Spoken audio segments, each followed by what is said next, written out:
Jail, Ajmer jail के संपूर्ण staff को, हमारी सीबीआई जांच हो, अजमेर जेल के संपूर्ण स्टाफ को निलंबित किया जाए। और जो दूसरी मांगे हैं संघर्ष समिति ने तय की हैं, उनमें हमारी सहमति है, लेकिन इस डांग के गुजर के साथ हमेशा अन्याय होता रहा है, होता रहा है, होता रहा है, आज भी हो रहा है, हर मोर्चे पर हो रहा है। और इस अन्याय को मिटाने का एक ही रास्ता है। पूरे भारत के लोग आपके साथ हैं, लेकिन इन 3-4 तहसीलों के लोगों को आंदोलन की राह चुननी पड़ेगी। आंदोलन का रास्ता रुधेरा कुदिन्ना तय करेगा। धौलपुर और करौली के सारे लोग साथ हैं और पूरे राजस्थान के ही नहीं, भारत के न्याय के लिए लोग आपके साथ हैं। लेकिन बुरा मत मानना, रास्ता तो आप ही को तय करना पड़ेगा। ये वीर भूमि रही है, रुधेरा और कुदिन्ना का इतिहास रहा है, पर पता नहीं क्या हो गया, केवल इतिहास रह गया। वर्तमान तो केवल आपस में चुगली और तेरी मेरी करने में गुजर रहा है। बुरा मत मानना सरदारों, मैं कोई दूर नहीं हूं और दूर का व्यक्ति नहीं हूं, तुम्हारा आपस का हूं। और मैंने हमेशा रुधेरा और कुदिन्ना का व्यक्ति, आम व्यक्ति बन करके आपकी लड़ाई लड़ी है।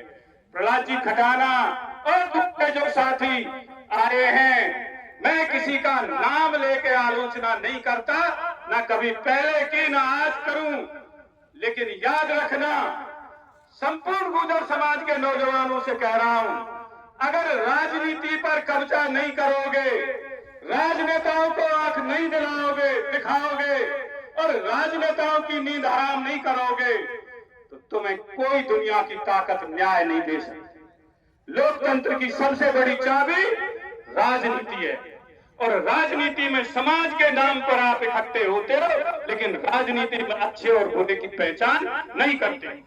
उसका तंज झेल रहे हैं हम, उसका दुष्परिणाम झेल रहे हैं हम। हमारे नौजवानों को इस तरह से मार दिया जाता है, ऐसे ऐसे बहादुर नौजवानों को जिनके कलेजे की कोई कीमत है, सरकारें मारती रही हैं, सरकारें मारती रही हैं और ठिकाने लगाती रही हैं, और हम लोग महीने 2 महीने रो धो करके बैठते रहे हैं। बताइए कौन सी घटना में हमने न्याय लिया?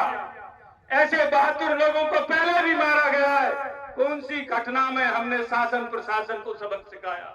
एक तात्कालिक आक्रोश और सरकार के कुछ गुंडे, सरकार के कुछ मवाली, कुछ चालाक लोग, कुछ ऐसे भेड़िए दरिंदे जो आप लोगों को बहकाने का काम करेंगे, वो आएंगे और आपको बहकाएंगे और हमारे जैसे और लड़ाई लड़ने वाले नौजवानों के सपने चकनाचूर हो जाएंगे और आप खड़े नहीं मिलोगे, और उसका परिणाम है आपके साथ हो रहा अन्याय रुकने का।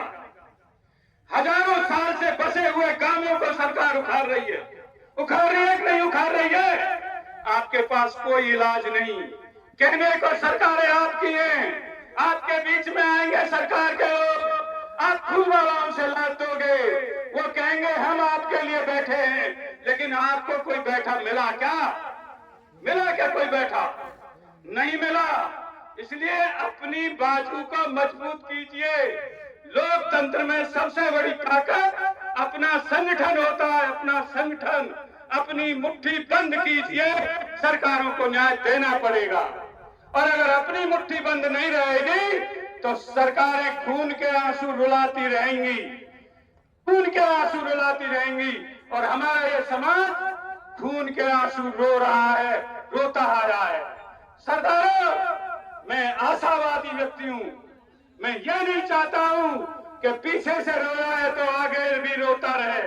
नहीं, एक दिन समय आएगा, हमारा नौजवान बाजी बदलेगा, हमारा बुजुर्ग आशीर्वाद देगा, हमारा किसान, कामगार, मजदूर, संगठन का कर्मचारी, सारे लोग अपना अपना दायित्व निभाते हुए संगठित होंगे।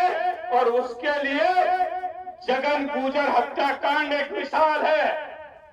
जगन गुर्जर हत्याकांड, जगन को वापस नहीं लाया जा सकता। मुझे बहुत खुशी हुई, रुधेरा और कुदिन्ना के जिम्मेदार लोगों ने अपने यहाँ समाज को एकत्रित कर लिया, कोई पार्टी बंदी नहीं छोड़ी, उनको बधाई है पंच पटेलों को, जिन्होंने अपना संगठन मजबूत किया है। लेकिन लड़ाई को मजबूती से आगे बढ़ाओ, मजबूती से आगे लड़ो। प्रहलाद खटाना जैसे लोग, हमारे जैसे लोग बाहर से आकर के आपके बीच में बैठे हैं। हम चाहते हैं आपके नौजवान भी इसी तरह की लड़ाई लड़े, हम उनके नेतृत्व में काम करें। हम नेता नहीं बनने आए हैं, हम उनके नेतृत्व में लड़ाई लड़ें, उनका मार्गदर्शन करें, तो शायद आपको न्याय आसानी से मिलेगा।